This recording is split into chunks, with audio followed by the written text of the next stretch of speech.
Hello and welcome to your favourite channel Braino solution. देखो आज हम करेंगे chapter direct and inverse variation. इसका मतलब क्या होता है? देखो वेरिएशन का मतलब क्या होता है? कोई भी चीज अगर वेरी करती है, अगर वो बदलती है, उसको हम वेरिएशन कहते हैं। ठीक है, सपोज करो कि जब मैथमेटिकली हम किसी भी चीज को कंपेयर करते हैं तो हम उनको डिवाइड करते हैं। ठीक है, और इसको क्या बोला जाता है? इसको मैथमेटिकली रेशियो बोला जाता है। ठीक है, मैथ्स की टर्म में इसको रेशियो बोला जाता है। जैसे अगर मैं किसी भी दो वैल्यू को कंपेयर करती हूँ तो मैं क्या लिखूंगी? a divided by b। ठीक है, इसको क्या लिखे? a ratio b।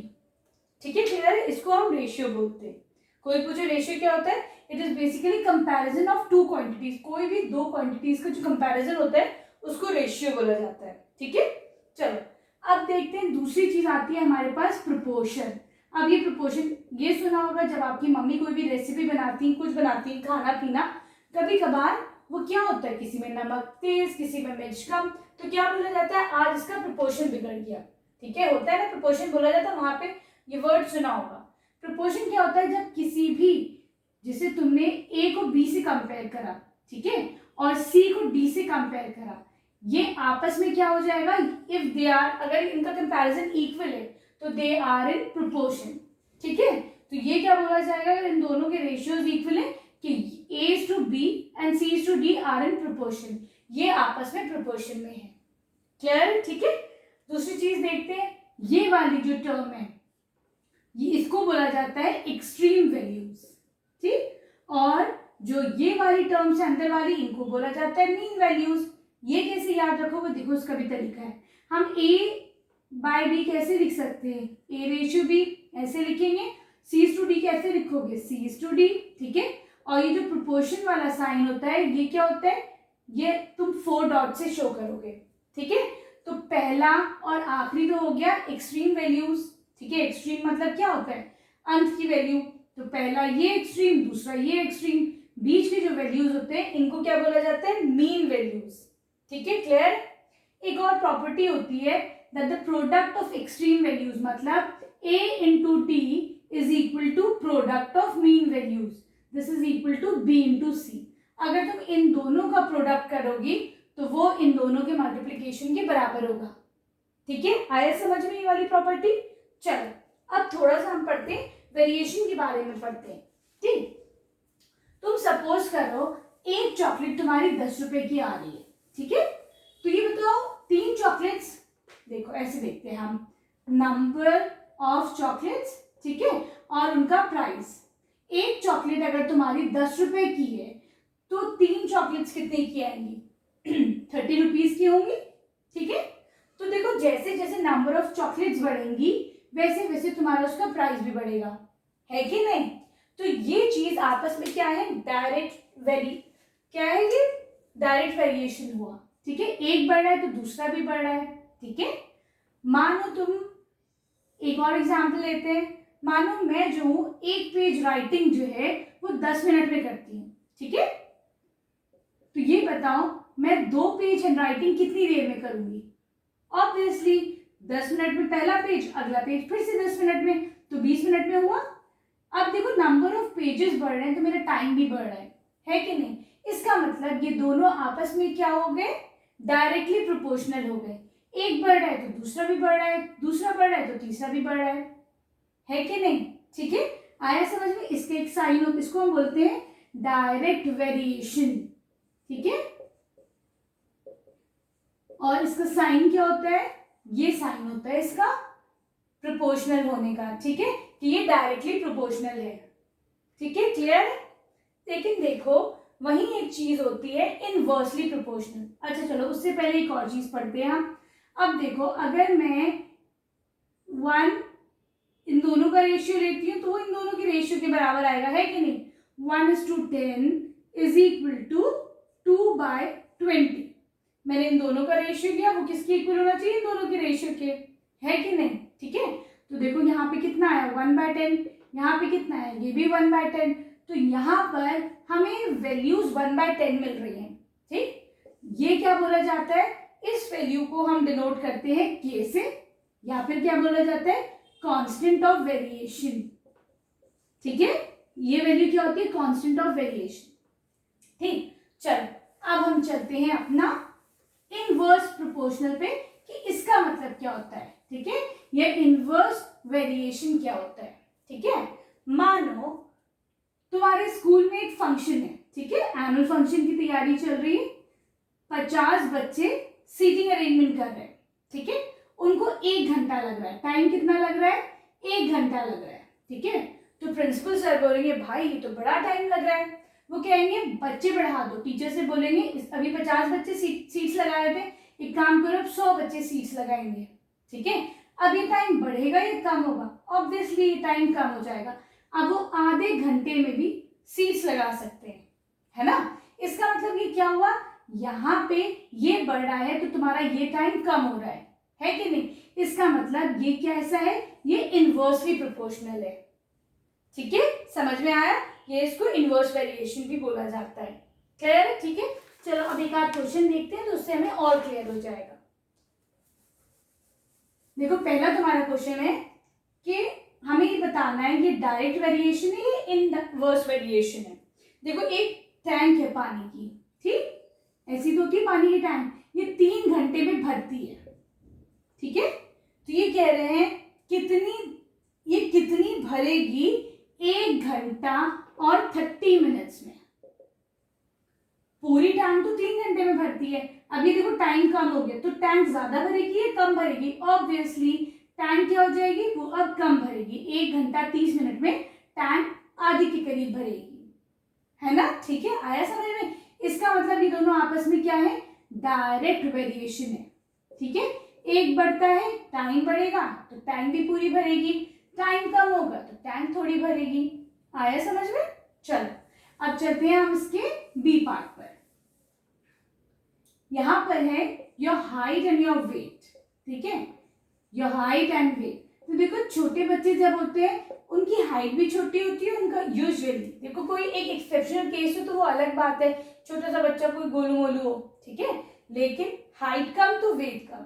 हाइट बढ़ेगी जैसे जैसे वेट भी बढ़ेगा, है ना। इसका मतलब ये दोनों क्या है, they are directly proportional to each other, या फिर बोल सकते हो इसको डायरेक्ट वेरिएशन। ठीक है, चलो सी है cloth was purchase at 6 rupees per metre. 19 metre कपड़ा कितने का आएगा। ठीक है, तो एक कपड़ा है, मानो 1 मीटर जो है वो 6 रुपए का आ रहा है। ठीक है, तो ये कह रहे हैं 19 मीटर कपड़ा कितने रुपए का आएगा। तो देखो 1 मीटर अगर 6 रुपए का है तो 19 मीटर बढ़ेगा या कम होगा, ऑब्वियसली ये 19 इंटू 6 हो जाएगा, है ना। लेकिन यहाँ पे आंसर नहीं मांगा इन्होंने सिर्फ ये पूछा है कि ये डायरेक्टली वेरिएबल है या पे इनवर्स वेरिएबल है, तो तुम बोलोगे they are in direct variation. ठीक है, क्या बोलेंगे, they are in direct variation. ठीक है, या फिर डायरेक्टली प्रोपोर्शनल। ठीक है, सही। चलो अब डी है हमारे पास 20 workers finish job in 20 days. ठीक है, 20 वर्कर है हमारे पास, वो 20 दिन में अपना काम खत्म करते हैं। ठीक है, तो ये बताओ 40 वर्कर कितने दिन में अपना काम खत्म करेंगे। 40 दिन में नहीं, क्या होगा, काम अब तुम्हारा कम हो जाएगा, है कि नहीं। कोई भी एक टास्क गिवन है, समझो तुम्हें क्लास का बोर्ड डेकोरेट करना है, यूजुअली होता है ना क्लास में बोर्ड डेकोरेशन के लिए मिलता है, वो तुम्हारे 20 बच्चे 20 दिन में करते हैं। ठीक है, टीचर के पास टाइम कम है, वो कहेगा ज्यादा बच्चे इन्वॉल्व हो जाओ, कोई कुछ करे, कोई टाइम टेबल सेट करेगा, कोई कुछ करेगा, तो तुम्हारा यही टास्क कम दिनों में हो जाएगा, 10 दिनों में हो जाएगा। ठीक है, लेकिन यहाँ पे टीचर ने ये नहीं पूछा है, क्वेश्चन ये नहीं है कि ये आंसर बताओ, बस इतना पूछा है कि ये डायरेक्ट वेरिएशन में या इनवर्स वेरिएशन में। तो क्योंकि ये ज्यादा, ये जो बढ़ता है ना, इसको मैंने बढ़ा के 40 करा तो ये बढ़ेगा कम होगा, ये वाला टाइम अब कम हो जाएगा। ठीक है, तो ये हमारा इनवर्स वेरिएशन हो जाएगा। ठीक है, क्या लिखोगे, इनवर्स वेरिएशन। ठीक है, चलो अब चलते हैं हम इसके क्वेश्चन नंबर 2 पर। यहां पर क्या है, कॉस्ट ऑफ पेंसिल्स गिवन है, नंबर ऑफ पेंसिल्स, है ना। पहला गिवन है तुम्हारे पास नंबर ऑफ पेंसिल्स, दूसरा गिवन है कॉस्ट ऑफ पेंसिल्स। ठीक है, एक पेंसिल है 6 रुपए की, 2 पेंसिल है 12 रुपए की, 3 पेंसिल है 18 की, ठीक है, 4 पेंसिल है 24 रुपीज की, और 5 पेंसिल है तुम्हारी 30 रुपीज की, ठीक है। ये पूछ रहे हैं ये डायरेक्टली प्रोपोर्शनल है या इनवर्स प्रोपोर्शनल है, ठीक है। तो तुम क्या करोगे, सबसे पहले तो हम इनका रेशियो निकालते हैं, ठीक है। Number of pencils upon cost, तुम इसका रेशियो निकालो, ठीक है। 1/6 पहले केस में, ठीक है।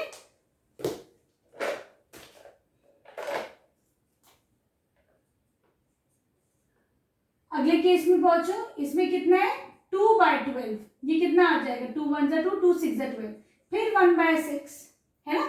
अगले केस में आओ, यहाँ पर है 3/18, कितना हो जाएगा 3 1 3 3 6 18, ये भी 1/6, ठीक है। फोर्थ में आ जाओ, ये 4/24, ये कितना रेशियो आया 1/6। 5/30, ये कितना रेशियो आया, ये भी 1/6 आया, ठीक है। इसका मतलब क्या है, देखो सब में हमें एक ही रेशियो मिल रहा है, एक वैल्यू मिल रही है ना। इस वैल्यू को क्या कहा जाता है, जो बार बार मिल रही है, क्या बोलो, कांस्टेंट ऑफ वेरिएशन, ठीक है। यहाँ पे कांस्टेंट ऑफ वेरिएशन क्या है 1/6। अब ये बताओ, ये डायरेक्टली प्रोपोर्शनल है या इनडायरेक्टली प्रोपोर्शनल, तो they are directly proportional, yes they are directly proportional, ठीक है। आया समझ में। चलो अब हम चलते हैं इसके बी पार्ट पर।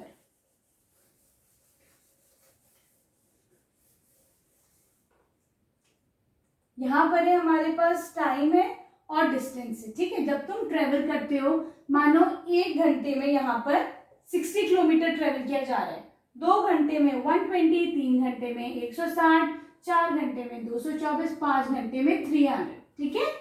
तुम रेशियो निकालो टाइम अपॉन डिस्टेंस का, कितना आ जाएगा, पहले केस में 1/60, दूसरे में निकालो 2 1 2, फिर 60 1/60 है ना। तीसरे केस में निकालो 3/180, ये कितना आ जाएगा, ये भी देखो 1/60, ठीक है। ये कितना होगा चौथे केस में, ये भी 1/60 है ना। पांचवें केस में देखो, ये भी 1/60 है ना, है कि नहीं। तो सब में हमें एक ही नंबर वैल्यू मिल रही है 1/60 है ना। इस वैल्यू को क्या कहा जाता है, कांस्टेंट ऑफ वेरिएशन, ठीक है। तो क्या ये डायरेक्टली प्रोपोर्शनल है, अगर तुम मानो 1 घंटे में 60 किलोमीटर चलते हो, तो 2 घंटे में कम चलोगे ज्यादा चलोगे, ऑब्वियसली ज्यादा चलोगे, ठीक है। तो यहाँ पर लिख दो yes they are directly proportional, ठीक है, सही। चलो अब हम चलते हैं इसके सी पार्ट पर।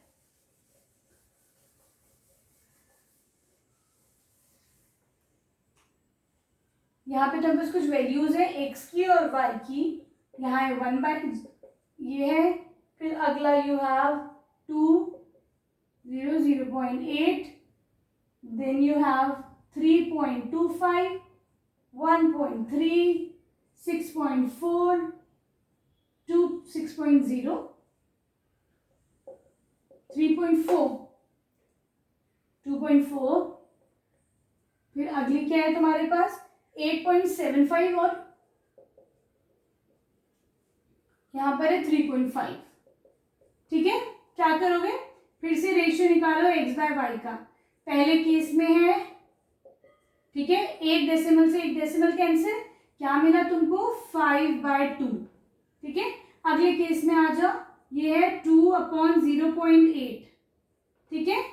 तो यहां से ये वाला कैंसिल हो गया, डेसिमल से डेसिमल, ठीक है। करो इसको, 4 से करती हूँ, 4 2 8 4 5 20, कितना बचा 5/2, ठीक है। तीसरे पे आओ, 3.25 डिवाइडेड बाय 1.3, ठीक है।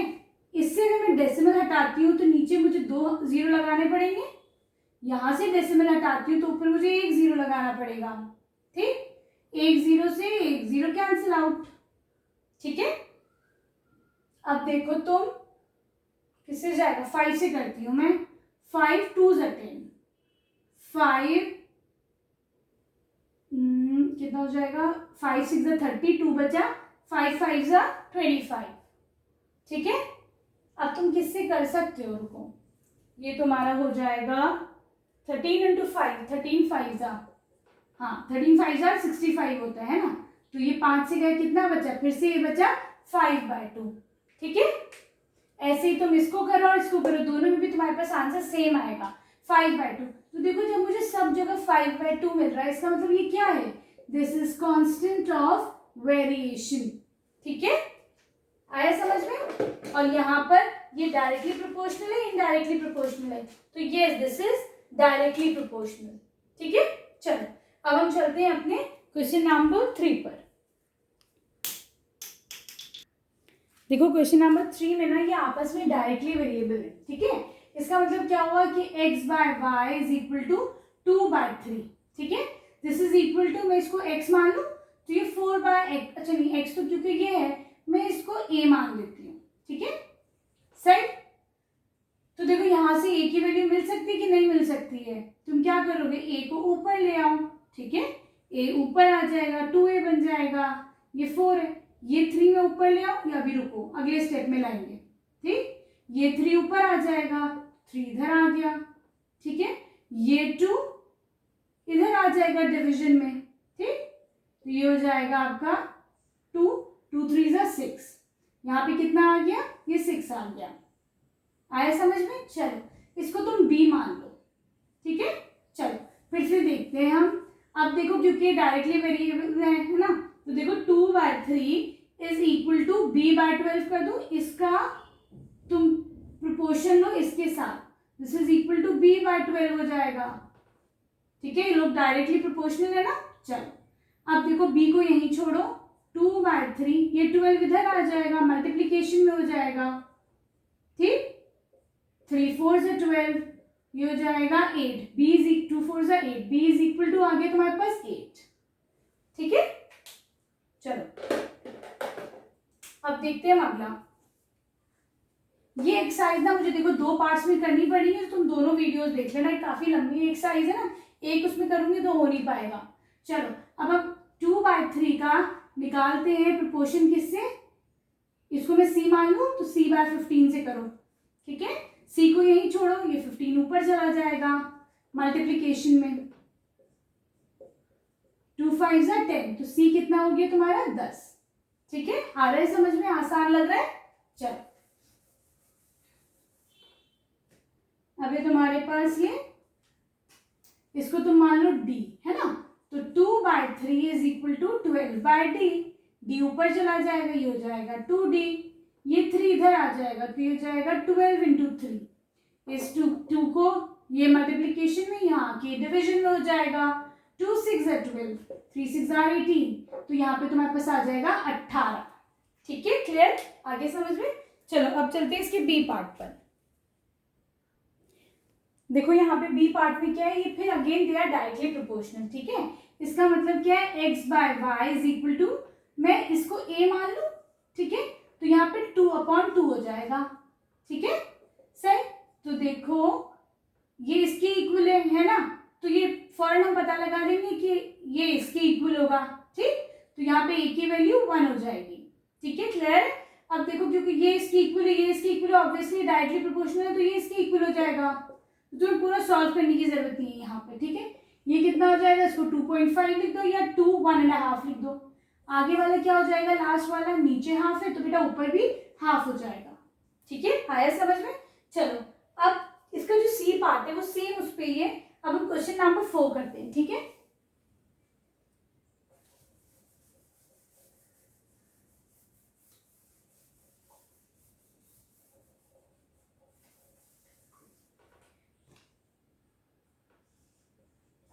देखो तुम्हारा क्वेश्चन नंबर 4 है, a piece of furniture cost ₹1250.50।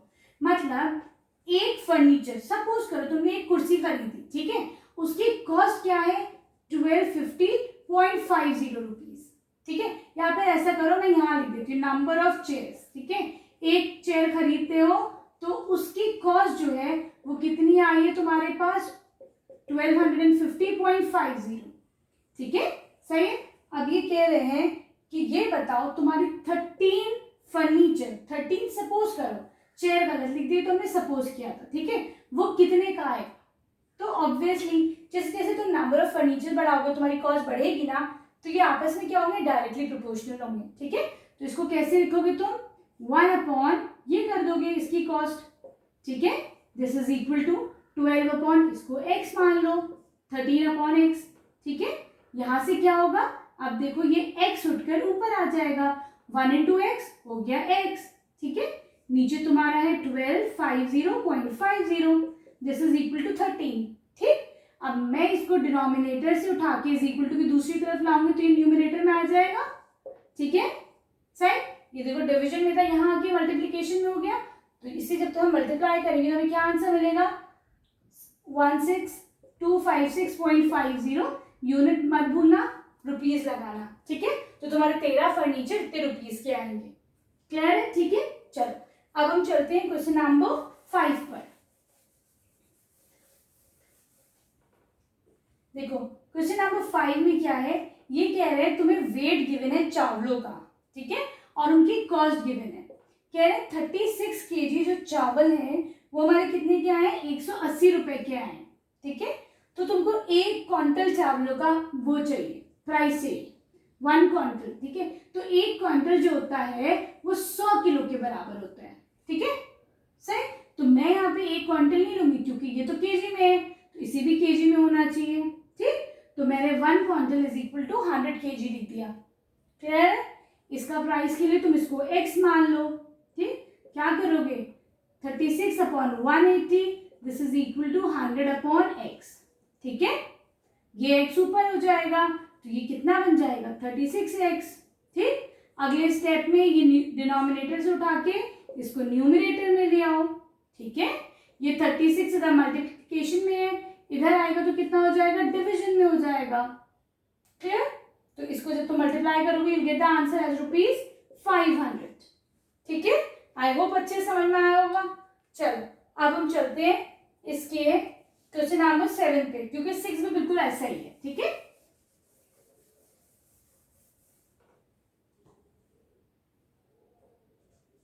Seven में क्या करना है आपको, एक कार है। ठीक है, तो देखो जैसे जैसे डिस्टेंस बढ़ता है कार पेट्रोल जो है वो कम लेगी ज्यादा लेगी, ऑब्वियसली ज्यादा लेगी।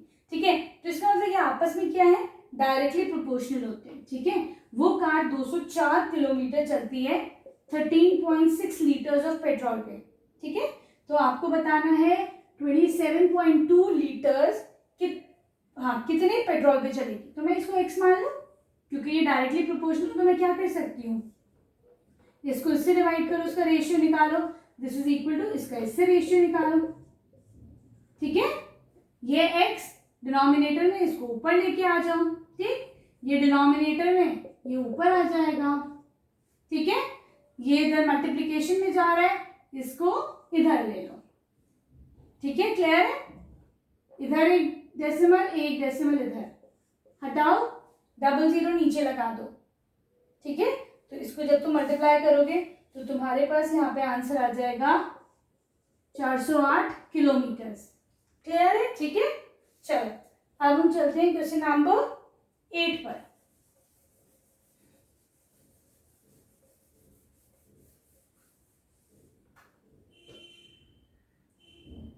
क्वेश्चन नंबर 8 है, if 30 stems of equal value cost rupees इतना। ठीक है, देखो नंबर ऑफ स्टेम्स लिखो ऊपर और नीचे उनकी कॉस्ट लिख दो।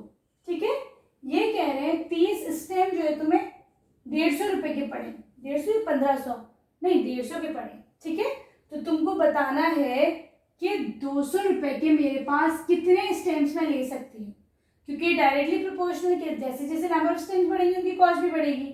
तो मैं क्या कर सकती हूँ, 30/150 इज इक्वल टू, इसको मैंने x ले लिया। ठीक है, सही, x को यहीं छोड़ो, ये आ जाएगा यहाँ पर मल्टीप्लिकेशन में, 0 से 0 गया, 3 5 जार 15, 5 4 जार 20 और 0, इसका मतलब 40 स्टेम तुम्हारे 200 रुपए के आएंगे। क्लियर है? ठीक है, चलो अब देखो 9 भी वैसी है, अब हम करते हैं 10th करते हैं। ठीक है, चलो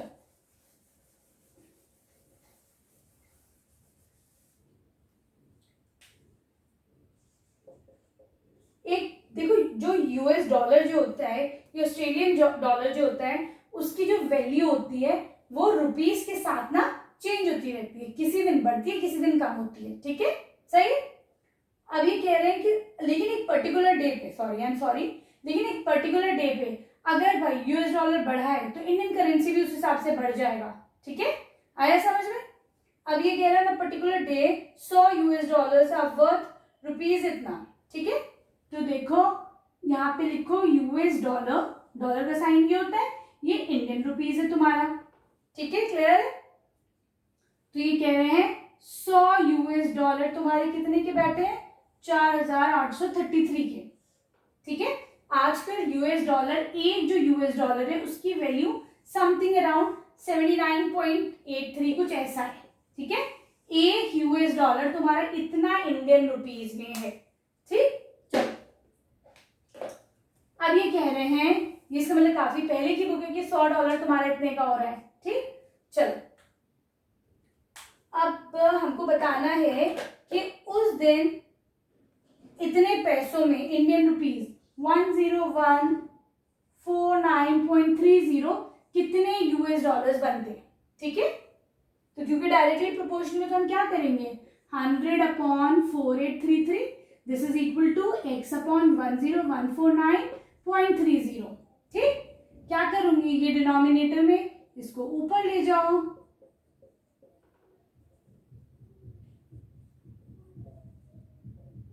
ठीक है, सही। क्या करोगे, यहाँ पे डबल जीरो है, यहाँ पे 2 डेसिमल है, इससे ही कट जाएगा तुम्हारा डेसिमल, ठीक है, क्लियर है। तो यहाँ पे तुम्हारे पास x की वैल्यू कितनी आ जाएगी, 210 यूएस डॉलर। जब इसको हम सॉल्व करेंगे तो ये गेट द आंसर एज 210, ठीक है, क्लियर है, सही। चलो अब हम चलते हैं इस क्वेश्चन नंबर 11, सेम वही है, ठीक है। हम क्वेश्चन नंबर 12 पे चलते हैं।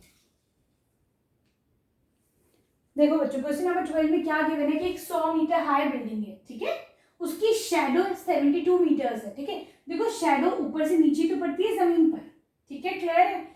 तो जैसे और उसी वक्त पे ये कह रहे हैं उस टाइम पे एक 18 मीटर लॉन्ग है, एक तार है 18 मीटर लॉन्ग, ठीक है। तो तुम्हें उसकी शैडो बतानी है, उसकी शैडो कितनी होगी, क्लियर, ठीक है। नो, ये कह रहे हैं कि इसकी हाइट बतानी है, शैडो 18 मीटर्स है, ठीक है। स्टार की हमें हाइट बतानी है, लेकिन उसकी जो शैडो है दैट इज 18 मीटर्स, ठीक है। दोबारा से समझ लेते हैं हम इस क्वेश्चन को। क्या है, यहाँ पर एक बिल्डिंग है जो 100 मीटर हाई है, ठीक है, उसकी शैडो 72 मीटर्स पड़ रही है जमीन पर, किसी भी चीज की शैडो पड़ती है। उसी वक्त पे एक तार है जिसकी शैडो 18 मीटर है, तुम्हें उसकी हाइट बतानी है, ठीक है। क्योंकि ये लोग आपस में डायरेक्टली प्रोपोर्शनल, जैसे जैसे बिल्डिंग लंबी होगी उसकी हाइट भी उसकी शैडो भी बढ़ेगी, ठीक। तो मैं क्या करूंगी, इसकी हाइट डिवाइडेड बाय इसकी हाइट, इसको x मान लो तुम, ठीक है। This is equal to shadow, इसकी शैडो है 72 मीटर्स, इसकी शैडो है 18 मीटर्स, ठीक है। इसको तुम ऐसे कैसे लिखोगे, इसमें देखो हाइट ऑफ बिल्डिंग, ठीक है, नीचे लिखोगे शैडो, ठीक। यहां लिखोगे 100 मीटर, नीचे लिखोगे x, यहां लिखोगे 72, यहां लिखोगे 18। आगे समझ में, ऐसे करके बनाना तुम अपना जो वो बनाओगे टेबल, ठीक है। चलो यहां से x की वैल्यू कैसे निकलेगी, x को ऊपर लेके आओ, ठीक है, ये आ जाएगा x, नीचे 18 इसको ऊपर ले आओ, ठीक। यहाँ पे 72 इधर है, 72 को इधर लेके आ जाओ, ठीक है। 6 से करके देखूं, 6 से 49, ये जाएगा तुम्हारा 25, जिससे जाएगा, ऐसे करती हूँ, 2 9s are 18, 2 3s 61, 2 6 12, ठीक है, ये जाएगा 4, ठीक, 5 4 2s 8 25, ठीक है। तो x आ गया तुम्हारा 25 मीटर। इसका मतलब जो तुम्हारे स्टार की हाइट थी वो कितनी आ गई, 25 मीटर, ठीक है, क्लियर। चलो अब इसका क्वेश्चन नंबर 13 भी सेम है, इसी तरीके से है, ठीक है। अब हम करते हैं आपका क्वेश्चन नंबर 16 पे आते हैं, ठीक, या बीच में एक ले लूं कुछ, वीडियो में चलो 16 कराती हूँ, क्योंकि इससे आप बिल्कुल सेम है, ठीक है। नहीं समझ में आएगा जो क्वेश्चन वो बता देना, ठीक है। If y is directly proportional to x, ये कह रहे हैं कि y जो है वो डायरेक्टली प्रोपोर्शनल है x की। y बढ़ता है तो x भी बढ़ता है, y कम होता है तो x भी कम होता है, ठीक है। फिर ये कह रहे हैं कि y is equal to 24, y 24 है, x 10 है, ठीक है। Then find the constant of proportionality. तो देखो क्या हो जाएगा constant of proportionality, y upon x, ठीक है। ये हो जाएगा तुम्हारा 24/10, ठीक है। इसको क्या लिख सकती हूँ मैं, अगर मैं ये 0 हटाती हूँ तो डेसिमल आ जाएगा इधर, तो ये हो जाएगा 2.4, ठीक है। क्लियर? चलो इसका बी पार्ट देखते हैं। ये कह रहे हैं find the value of y, y निकालो अगर तुम्हारे पास x 24 गिवन है, ठीक है। तो एकदम देखते ही मत बोल देना कि भाई ये तो 10 हो जाएगा, ऐसे नहीं होगा, ठीक। ये बढ़ा है तो भाई ये भी तो बढ़ेगा, क्या करोगे, इसको तुम मान लो a, ठीक है। तो 24 upon a is equal to 10/24, ठीक। a को इधर लेके आ जाओ, ठीक है। 24 कहाँ जाएगा, ऊपर चला जाएगा, क्योंकि ये नीचे डिवीजन में, इधर ऊपर आ जाएगा। ये इधर मल्टीप्लिकेशन में, ये नीचे आ जाएगा, ठीक है।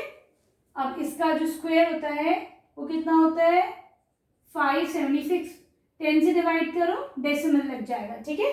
तो यहाँ पे तुम्हारी वैल्यू कितनी आ जाएगी 57.6, ठीक। अब ये कह रहा है find the value of x when y is equal to 90, ठीक है। अगर तुम्हारा y यहाँ पे 90 है तो x की वैल्यू फाइंड आउट करो, ठीक। इसको a मान लेते हैं, सपोज ये a है, क्या कर, अच्छा a नहीं अब b मानो, क्योंकि a तो हमने मान लिया, ठीक। इसको इससे डिवाइड करो 10/b, ठीक। इसको ऊपर ले आओ, क्या करोगे अब अगला स्टेप, यहां से b उठ गया, चला गया, ये 90 इधर है, 90 इधर आ जाएगा, ठीक। अगला स्टेप 24 मल्टीप्लीकेशन में यहाँ आकर डिवीजन में हो जाएगा, ठीक है। 3 8 जा 24, 3 3 जा 9 और 0, 2 4 जा 8, 2 5 जा 10, ठीक है। 2 2 जा 4, 2 15 जा 30, ठीक है। इसको फर्दर करोगे तो ये कितना हो जाएगा 37.5 विल बी योर आंसर, ठीक है।